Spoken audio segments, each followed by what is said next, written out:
జీవితంలో ఎవరికైనా సరే హెల్దీ లైఫ్ను గడపాలని ఉంటుంది. ఫుల్ జోష్తో ఎక్కువ కాలం బతకాలని అనిపిస్తుంది. మన కోసం ప్రకృతి ఇచ్చిన ఎన్నో అందాలను ఆస్వాదించాలని ఉంటుంది. మన చుట్టూ అల్లుకున్న రిలేషన్స్తో మరింత కాలం ఉండాలని అనిపిస్తుంది. ఎగ్జిట్ దారికి వీలైనంత లేట్గా రీచ్ అవ్వాలని ఉంటుంది. వినటానికి ఇదేదో పెద్ద డ్రీమ్లా ఉంటుంది.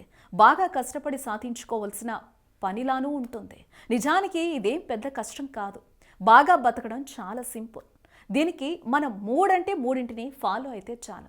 అవే మన ఆరోగ్యాన్ని సాఫీగా నడిపిస్తాయని, హెల్తీగా ఉండేట్టు చూస్తాయని, ఒక 10 ఏళ్ల లైఫ్ స్పాన్ పెంచుతాయని బ్రిటిష్ మెడికల్ జర్నల్లో ఇటీవల ఒక స్టడీ బయటపెట్టింది. వీళ్ళు ఈ స్టడీని 34 ఏళ్ల పాటు చేశారు. 1,10,000 మంది హెల్త్ డేటాను పరిశీలించారు. దాని నుంచి హెల్తీ లైఫ్ కోసం కొన్ని విషయాలను బయటపెట్టారు. అవి స్మోకింగ్కు దూరంగా ఉండటం, పరిమితంగా డ్రింక్ చేయటం, కనీసం రోజుకు ఒక అరగంట పాటు వర్కౌట్స్ చేయటం, ఆరోగ్యకరమైన డైట్ను ఫాలో అవ్వటం.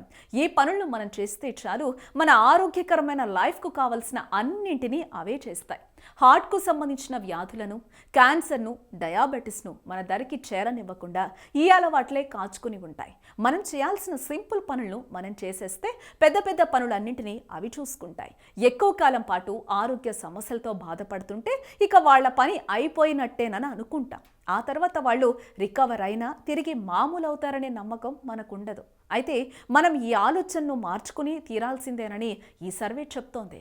సరైన అలవాట్లను అలవర్చుకుంటే ఎలాంటి పరిస్థితుల నుంచైనా రికవర్ అయ్యి తిరిగి మామూలు అవ్వచ్చని చెప్తున్నారు. మనం జీవితాంతం హెల్తీగా ఉండేందుకు పాటించాల్సిన వాటిలో మొదటిది ఆరోగ్యకరమైన ఆహారం తీసుకోవటం, రెండవది వర్కౌట్స్ చేయటం, మూడవది స్మోకింగ్కు, డ్రింకింగ్కు చెక్ పెట్టడం. అయితే వీటికి సంబంధించిన చిట్కాలేంటో ఒకసారి చూద్దాం. నెంబర్ 1, ఫుడ్ విషయాన్ని చాలా సీరియస్గా తీసుకోవాలి. బ్యాలెన్స్డ్ డైట్ ఉండేలా చూసుకోవాలి. ఏ సీజన్లో దొరికే పండ్లను, కూరగాయలను ఆ సీజన్లో తప్పక తినాలి. ఫ్రూట్ జ్యూస్ల విషయంలోనూ జాగ్రత్త వహించాలి. మార్కెట్లో దొరికే ప్యాక్ చేసి ఉన్న జ్యూస్లను పక్కన పెట్టడమే మంచిది.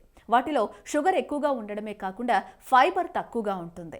ఇంట్లో జ్యూస్ తయారు చేసుకొని పిప్పితో సహా తాగాలి. దాదాపు ఫైబర్ అంతా పిప్పిలోనే ఉంటుంది. దీంతో పాటుగా ఇంట్లో తయారు చేసుకునే జ్యూస్లో షుగర్ వాడకపోవటమే బెటర్ ఆప్షన్. పాల విషయంలోనూ జాగ్రత్త పాటించాలి. ఎంత తక్కువ ఫ్యాట్ ఉన్న పాలను వాడితే అంత మంచిది. పాలకు ఆల్టర్నేటివ్గా సోయా పాలు వాడచ్చు. జంక్ ఫుడ్కు, షుగర్ ఎక్కువగా ఉన్న ఫుడ్కు నో చెప్పాలి.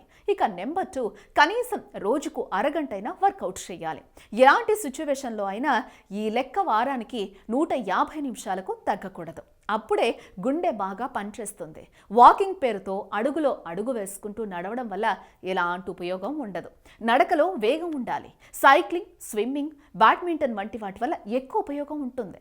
వీటి పట్ల ఆసక్తి ఉన్నవాళ్ళు వీటిని ఎంచుకోవడమే బెటర్ ఆప్షన్. నడకని ఇష్టపడే వాళ్ళు మాత్రం వేగాన్ని పెంచి నడవాల్సిందే. ఇక నెంబర్ 3, డ్రింకింగ్కు, స్మోకింగ్కు నో చెప్పాల్సిందే. ఎప్పుడైనా ఒకసారి డ్రింక్ చేసినా పర్వాలేదు, కానీ స్మోకింగ్కు ఇప్పటికిప్పుడు ఫుల్ స్టాప్ పెట్టాల్సిందే. ఎక్కువగా డ్రింక్ చేయటం వల్ల దాని ప్రభావం లివర్ పైన, నడుం పైన పడుతుంది. స్మోకింగ్ ద్వారా అయితే ఫ్యూచర్లో అన్ని రకాల ఇబ్బందులు ఎదురవుతాయి. వీటికి చెక్ పెట్టడానికి సహకరించేందుకు ఇప్పుడు చాలా కౌన్సిలింగ్ సెంటర్లు అందుబాటులో ఉన్నాయి. వాటిని ఆశ్రయించడం మంచి ఆలోచనే. ఈ సర్వే ఇస్తున్న సమాచారం ప్రకారం ఈ 3 అలవాట్లను అలవర్చుకుంటే మహిళలకు 10 ఏళ్లు, పురుషులకు 8 ఏళ్లు ఆరోగ్యకరమైన బోనస్ లైఫ్ ఉంటుంది. మన కోసం, మన ఆరోగ్యకరమైన జీవితం కోసం మనం చేయాల్సింది మనం చేద్దాం. మిగతా పనిని అవే చేసుకుంటాయి. సో మీరు కూడా ఇంకో 10 ఏళ్లు ఎక్కువగా జీవించాలనుకుంటున్నారా? ఇంకెందుకు ఆలస్యం? ఇప్పటి వరకు మనం చెప్పుకున్న ఆహారపు అలవాట్లు, శారీరక అలవాట్లు అవలంబించుకుంటే ఎంచక్కా 10 సంవత్సరాలు ఎక్కువ జీవించవచ్చు. ఆధునిక జీవితం, అనారోగ్య సమస్యలు, ప్రతి ఒక్కరికి ఏదో ఒక తెలియని సమస్య. చిన్న చిన్న చిట్కాలతో మంచి ఆరోగ్యాన్ని మీ సొంతం చేసుకుందాం అనుకుంటున్నారా? ఇంకెందుకు ఆలస్యం? వెంటనే మా యోయో హెల్త్ ఛానల్ ని సబ్స్క్రైబ్ చేసుకోండి.